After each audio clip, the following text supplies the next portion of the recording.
Baik, Bismillahirrahmanirrahim. Bila kita bercakap tentang sistem kepercayaan sebenarnya, kita nak faham perkembangan dalam latar belakang ataupun dalam istilah akademiknya genealogi lah, asal usul, permulaan satu sistem pemikiran. Para ahli antropologi, salah seorang yang menulis buku dalam bahasa Melayu, menceritakan bagaimana manusia sebelum adanya sistem kepercayaan yang dah capai tahap agama. Maksudnya kepercayaan itu adalah kepercayaan, kalau istilah Profesor Emeritus Datuk Dr. Muhammad Tayyib Osman dipanggil folk belief lah. Dan thesis PhD dia adalah tentang Malay folk belief. Jadi kepercayaan ni pada asalnya mula daripada idea, spekulasi akal dan seumpamanya. Sebab sistem agama belum ada lagi. Kalau kita bayangkan untuk nenek moyang kita ni sebelum sampainya agama-agama, mereka ada kepercayaan warisan yang kata folk belief ataupun folk belief tadi lah, yang diperturunkan dan sentiasa berkembang perkara tersebut berdasarkan pengalaman mereka berinteraksi dengan alam. Jadi dulu kalau kita ingat, kita dengar konsep mambang. Kita tengok cerita P.Ramlee lah contohnya. P.Ramlee dalam Seniman Bujang Lapuk ke. Hai mambang tanah, mambang angin, mambang laut, mambang api. Mambang datang dari gunung Simambang. Berdapinglah denganku hai mambang, sekian saja wahai mambang. Kita ingatkan benda tu tak ada apa-apa. Rupanya mambang ni ada konsepnya, iaitu semangat, spirit ataupun semangat ataupun penunggu lah. Maka disebabkan tidak ada sebarang sistem agama lagi ketika itu, tetapi manusia yang waras, ada akal dan ada perasaan, mereka mula mencari-cari lah, dan mereka mula mencipta, kalau hari ini macam teori lah, macam mereka berhipotesis atau mereka mula menyangka-nyangka, mereka mula spekulasi, melakukan spekulasi. Di sebalik alam yang zahir ini ada alam yang tak nampak, makhluk yang tak nampak, dan ada kaitan. Mereka kontrol dan seumpamanya. Jadi itu trustnya. Jadi daripada situ bertitik tolak, mereka faham kata di sebalik alam yang zahir ini, alam yang fizik ini, ada alam yang batin, alam yang tak nampak, the unseen world, dan juga dalam istilah falsafah dinamakan metafizik lah. Hal-hal metafizik. Lama-lama bila alam Melayu kita datang pengaruh agama. Agama ni dia ada konsep yang khusus. Agama kena ada kitab suci, kena ada tokoh, dan seumpamanya. Jadi bila agama Hindu datang, ada kitabnya, Mahabharata, Ramayana, dan Buddha datang, dan seumpamanya. Dan Islam datang kemudian, Kristian awal lagi. Barulah kepercayaan tentang hal-hal ghaib itu makin berkembang. Jadi kalau nak kata pada ketika itu, pada ketika sebelum adanya agama-agama, segala kepercayaan ini tidaklah dinamakan khurafat. Dia kepercayaan tradisi lah. Sebabnya semua orang percaya macam tu. Dan orang tak ada masalah. Masing-masing ada versi kepercayaan masing-masing. Sehinggalah agama Hindu datang mengajarkan konsep kepercayaan kepada kuasa yang hebat ni. Mula muncul konsep dewa-dewi lah, yang mengatur itu ini, yang memberi rezeki, yang menjaga tentang perang, yang menjaga hujan, macam-macam lah dia punya sistem itu. Dan kemudian datang Buddha konsepnya lebih kepada roh yang kembali mencari sumber asal dia datang, dan untuk jadi reinkarnasi dan seumpamanya. Reinkarnasilah kehidupan semula apabila mencapai nirvana, mencapai tahap tertinggi dalam kehidupan dan seumpamanya. Dan kemudian bila Islam datang dengan bawa satu set SOP kepercayaan kepada alam dan makhluk gaib, tapi terasnya adalah Al-Quran dan Sunnah. Jadi perkataan khurafat, tahyul itu sendiri pun adalah perkataan bahasa Arab yang datang dengan agama Islam lah. So secara asasnya, segala kepercayaan yang umum masyarakat terima sebelum adanya agama-agama ataupun khususnya agama Islam, tidaklah dinamakan khurafat, tahyul ke apa semua itu gini. Bila Islam datang, Islam ada satu gagasan, ada satu framework yang jelas. Kepercayaan kepada hal-hal gaib mesti hanya bersumber daripada wahyu. Sebab apa? Hanya Allah yang tahu perkara gaib, maka Allah bagi tahu sebilangan kecil perkara gaib melalui Al-Quran dan hadis Nabi SAW, Nabi Muhammad. Jadi, selain daripada itu, ternyata kepercayaan tentang perkara gaib yang tidak ada asas daripada wahyu. So, di situ dah, ni termasuk perkara khurafat, ni termasuk perkara tahyul, ni termasuk daripada perkara-perkara yang direka-reka. Kalau konsep sastranya, tadilah dongeng, ada dongeng, ada lagi apa, legenda dan seumpamanya. Cuma, bezanya sikit, dongeng, legenda, cerita rakyat apa semua ni, kebanyakan kes dia ada asas. Dia ada asas lah. Cuma telah ditokok tambahkan. Begitu banyak sehingga keasliannya mungkin 10%, 20% saja. Yang lain tu tokok tambah. Dan itu bukan orang Melayu kita saja ada sebenarnya. Seluruh bangsa di dunia ni ada kepercayaan yang bersifat kepada perkara gaib yang begitulah. Jadi itu menariknya bila orang Melayu kita yang berpengalaman secara faktanya, berpengalaman dengan, walaupun adalah perbincangan tidak semua orang Melayu ketika dulu sebagaimana mereka jadi Islam, mereka seluruh jadi Islam, maka mereka juga beragama Hindu dan Buddha. Kerana dikatakan agama itu agama keraton, ya, agama golongan tertentu saja, agama pemerintah ketika itu. Tapi secara umum kita mengatakan empire itu dikuasai oleh agama rasminya Hindu dan Buddha. Ketika zaman Sriwijaya, Majapahit dan seumpamanya. Adalah dia punya perincian lagi. Itu perlukan penjelasan oleh pakarnya lagi lah. Cumanya kepercayaan itu bila Islam datang, Islam meletakkan satu garis panduan yang jelas, sekian-sekian, maka muncullah yang dinamakan konsep khurafat, tahyul, bid'ah kemudian dan seumpamanya. Jadi kalau saya nak lanjutkan sikit lagi, bijaknya, kalau sisi bijaknya adalah orang Melayu dalam arti kata bila mereka menerima Islam, mereka menerima secara total, secara jiwa dan secara fizikalnya.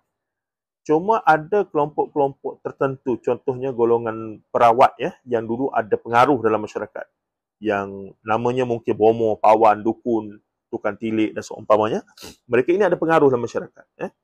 Ketika zaman sebelum ada agama, mereka bertindaklah dan mereka memang jadi rujukan utama. Bila Islam datang, mula kedudukan mereka sebagai tokoh masyarakat itu berbelah bagi, ya, dengan imam, dengan lebay, tokoh-tokoh agama dan seumpamanya, ya. Jadi di sinilah kita melihat bijaknya survival, of course lah kalau bahasa kasarnya periuk nasi lah, ataupun pengaruh mereka. Mereka pun berevolusi bersama dengan perubahan masyarakat yang dah masuk Islam. Ya, bomoh pawan dukun tu juga dulu yang bermantra, berjampi serapah guna jampi serapah Sanskrit ke bahasa jampi serapah yang tak difahami gitu ni. Bila Islam datang, mereka mula mengadunkan dengan Al-Quran, baca surah sekian-sekian, campur bismillah, sebut nama Nabi dan seumpamanya. Jadi perubahan ini dari satu sudut itu kebijaksanaan. Cuma kalau tengok daripada disiplin agama betul, ia satu benda yang sebahagiannya tak boleh diterima lah secara dikira sudah melangkaui batas syariat dan seumpamanya. Jadi kalau kita tanya apakah kesan kepada masyarakat tentang hal-hal ini, saya boleh kata sehingga hari ini masih lagi bersisa. Dan kita tidaklah kata seluruh orang Melayu itu berminda khurafat, tahyul apa semua, itu melampau lah, ya. Cuma kita katakan sisa-sisa itu masih ada, dan perjuangan untuk membersihkan sebagaimana perjuangan so-called kaum muda lah, ya, yang masyhur dengan tema ataupun slogan mereka, iaitu menentang khurafat, tahyul dan juga bid'ah. Jadi masih lagi masyarakat kita bercampur. Seorang Muslim yang baik, soleh, puasa zakat haji tak tinggal, tapi dalam masa yang sama, bomoh pawan dukun, pemakaian tangkal mangkal sial majal, masih lagi juga dipercayai dan dipegang dengan baik. Jadi kita nak kita nak lahirkan orang Melayu yang macam mana? Maksudnya, ya kita kena buat pilihan. Ya. Apabila Islam dah datang, kita kena buat pilihan bahawa bukanlah kita nak jadi orang Arab, kita masih mengekalkan identiti Melayu, diversity dan juga kalau konsep yang Prof. Khairuddin Al-Junaidy guna apa dia? Bukan globalisasi, cosmopolitanism tu. Itu kita kekalkan semua. Cuma ada benda-benda yang bersabit dengan hal-hal metafizik, hal-hal ghaibiyat sam'iyat ni, kita tegas bahawa selagi mana perkara itu tidak datang daripada sumber yang sah, iaitu wahyu, maka kita tolak tepi dan kita fokus kepada hal-hal yang lebih saintifik, yang lebih real, yang lebih accurate, yang lebih, kita kata, jelas bukti-buktinya, dan kita tidak mengelabui antara dua elemen ini. Jadi kita tak jadilah orang yang nampak sangat saintifik tapi dalam masa sama mempercayai hal-hal yang khurafat dan seumpamanya. Jadi itu dua elemen yang saya tengok perlu kita perjuangkan dan proses itu terus berjalan sampai hari ini. Dan kita cuba untuk nak dapat tidak dia pergi dengan ilmu lah, dengan ilmu dan kesedaran dan juga satu wawasan bahawa orang Melayu ataupun bangsa Melayu kita boleh bebas daripada khurafat-khurafat yang ternyata merosakkan akidah dan memundurkan bangsa dan memandulkan akal. Wallahu. Baik, kalau dulu banyaklah. Kalau sekarang pun banyak juga. Dan dia sentiasa berevolusi perkara tersebut sebenarnya. Dia sentiasa, bila ada contoh zaman moden ni apa? Kepercayaan kepada tilikan-tilikan. Kalau dulu tilikannya jelas pergi jumpa tukang tilik. Hari ni mungkin guna apps, aplikasi tertentu, ya. Dan lebih advance dan lebih dahsyat sekarang menggunakan Al-Quran.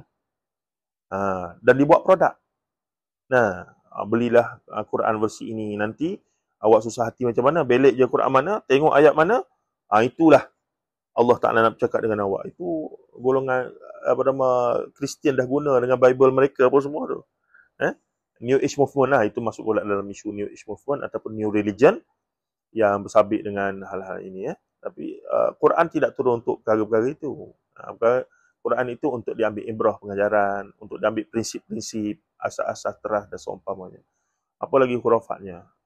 Kalau dalam kita belajar dalam kearifan tempatan tu, saya cuba bagikan satu dimensi bahawa orang Melayu memang hebat dalam banyak hal, tapi kadang-kadang kita tercampur dengan hal-hal yang dilihat ada elemen kesaktian, tapi sebenarnya benda tu tak ni pun. Contoh kebal. Sampai sekarang pun kalau sahabat-sahabat kita yang belajar silat tu, dia sangat intulah dengan ilmu kebal, kagum, gini. Tapi parameter kita bila kita dah jadi Islam, of course kita kena pilih lah. Rasulullah tak kebal. Rasulullah pun hampir mati dalam perang Uhud. Maksud kebal ni bukan satu ilmu yang Islam suruh. Tak ada merit pun. Dan kononnya, saya kadi kebal ni supaya saya jihad fisabilillah. Maksudnya awak tak nak mati ke? Sebenarnya kita nak, sepatutnya jihad, mati syahid lah yang lebih utama. Dan sahabat dan Rasulullah dan para sahabat Nabi-Nabi dulu pun ada yang mati, dibunuh, dipotong, cedera dan seumpamanya. So, kebal. Kebal pula, semua yang didakwa kebal itu dah meninggal dunia semua pun. Tak ada pun yang hidup sampai hari ni. Kan? Bila bercakap tentang kebal, ataupun ni kasarlah sikit ya, kebal. Akhirnya, kita dijajah 500 tahun lebih. Jadi kalau soalan nakalnya, di mana orang-orang kebal tu semua? Sepatutnya kita tak kalah lah pada Portugis, Belanda dan juga British. Termasuk Jepun. Jadi ini salah konsepnya bila kita melihat benda kesaktian itu ditukar kepada karamat, dan kita nak samakan dengan mukjizat tanpa mengetahui dia punya batas-batas. Jadi banyak lagi lah. Itu nanti boleh masuk kuliah kita lah. Okay.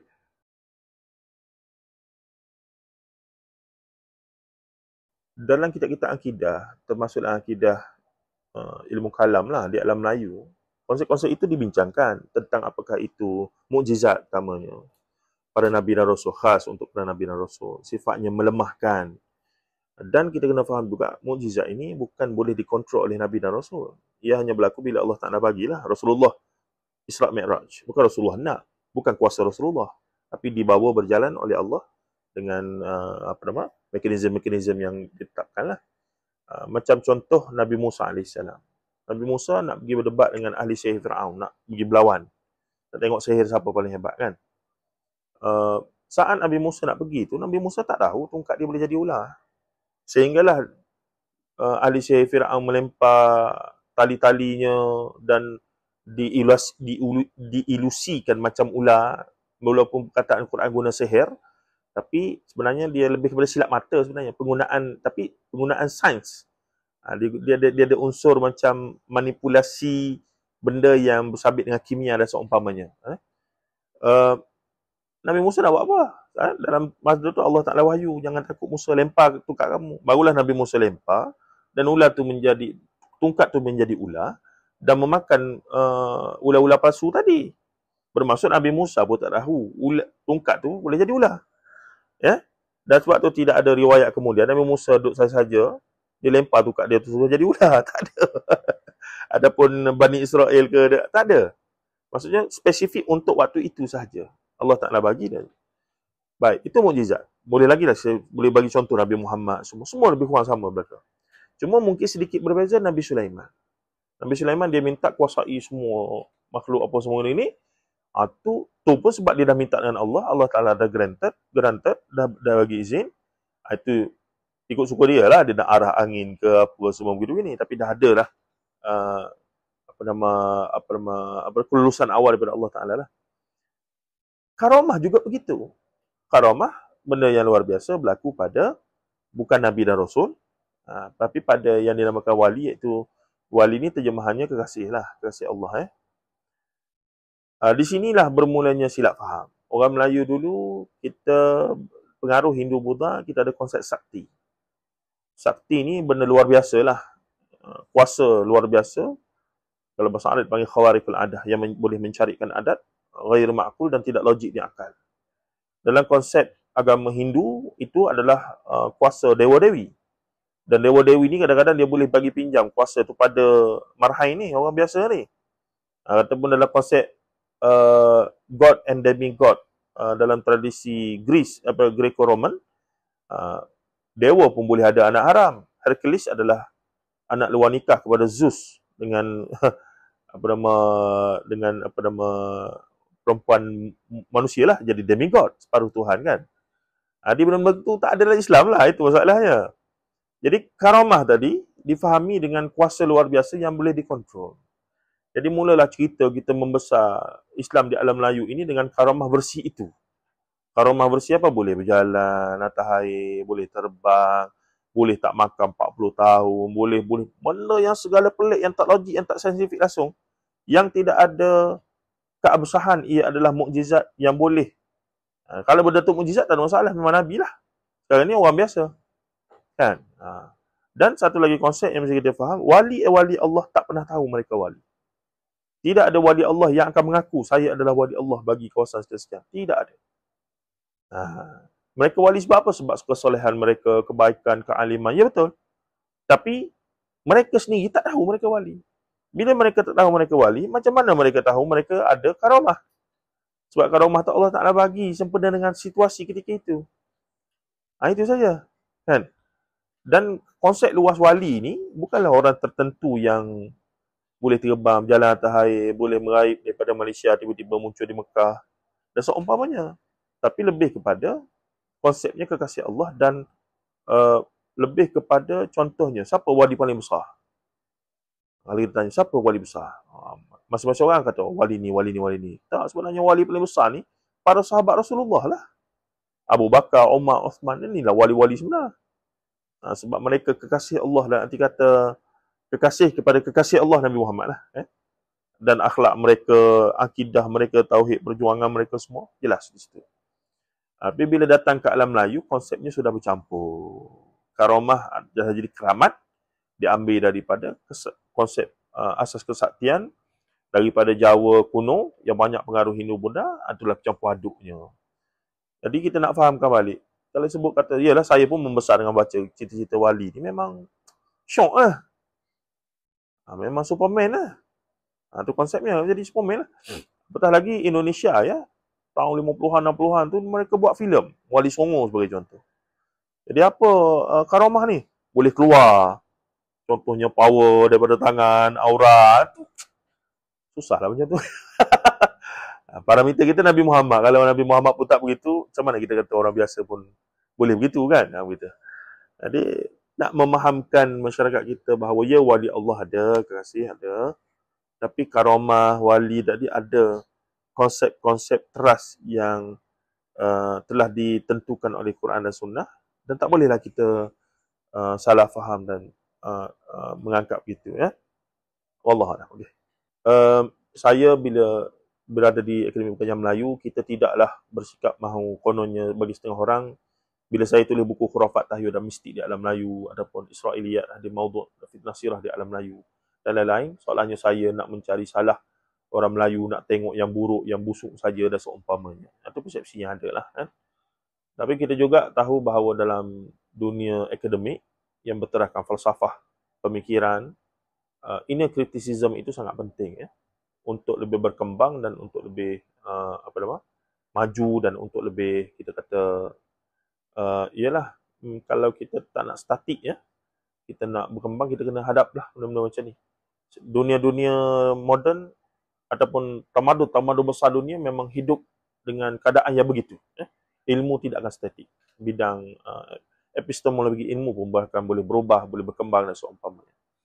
Jadi penting untuk kita mula faham dan mula faham bahawa apa yang menjadi keutamaan first thing first kepada kita ya.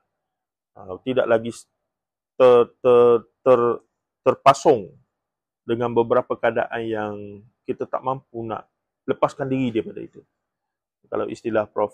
Syed Hussein, captive mind, minda tertawan. Walaupun konteks mungkin berbeza dengan saya, tapi konsepnya itulah. Bila sebut tentang wali, tak boleh ini sekian-sekian. Walhal dia bukan Nabi. Kalau dia sekalipun wali, dia bukan Nabi. Masih lagi ada preservation tertentu untuk kan. Jadi bila kita memahami kedudukan itu, insya-Allah kita dapat beragama dengan lebih kita kata jujur dan juga lebih tenang. Kita tak rasa agama kita perlu ikut model mana-mana, melainkan model yang sepatutnya, yang roh yang asal, yang wahyu lah dan seumpamanya. Okay? Jadi di pengajian Melayu tu itulah bagusnya. Dia macam tengah mencari lagi di mana dia nak landing ya. Jadi kalau kita boleh bawa satu gagasan yang jelas, yang kuat, yang tegas, kita boleh bawalah generasi seterusnya kepada satu pemikiran yang jelas. Apa yang tak perlu kita sibuk dan kita ni sangat, dan apa yang perlu kita bagi perhatian dan seumpamanya. Wallahualam. Saya Dr. Ahmad Zairuddin Muhammad Zabidi, pensyarah kanan program Pengajian Melayu, Akademi Pengajian Melayu Indonesia Malaya. Master saya di sini, Akademi Pengajian Melayu, PhD saya Peradaban Islam daripada UKM, Institut Islam Hadari. Dan saya sebelum masuk ni, saya terlibat dengan industri penerbitan lebih 15 tahun. Akhir sekali saya terlibat menjadi pegawai penerbitan di IIUM Press, penerbit universiti lah. Dan sebelum masuk ke APM, saya mengajar beberapa universiti, UUM, UNITA, dan juga dengan UIA sekejap. UIA saya berhenti dan kemudian saya masuk balik sebagai pensyarah. 2 bulan saja sebelum dapat ke APM lah. Jadi, siapa-siapa yang berminat nak sambung Master PhD, boleh untuk datang sini, kita bincang pasal pemikiran, pasal budaya, falsafah. Boleh, insyaAllah. Apa saja berkaitan Melayu. Pengajian Melayu ni, apa saja berkaitan Melayu. Metodologi, kita bincang kemudian. Okay, terima kasih.